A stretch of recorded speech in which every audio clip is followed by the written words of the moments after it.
Bu bizim ordunun canavarlarıdır. Sağda Başkəndən Qasımov, Vəliyev Eliyar, Cəbrayılov Sübhan, Qutlasov, Camalov, Camal, İsmailov Camal, Nəvai, Başkəndən Allah verdi.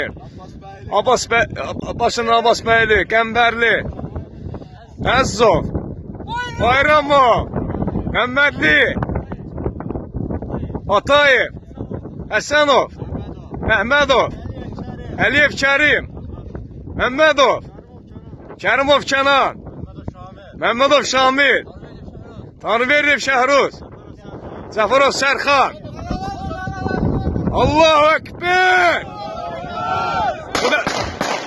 Bu da Cəbrailin vışqasıdır, vışqası, bağalmışıq. Orada Cəbraildir, biraz solğun düşür. Ama biz gözümüzlə görürük Cəbrail. Bu da Cəbrail, Cəbrail də bizləri.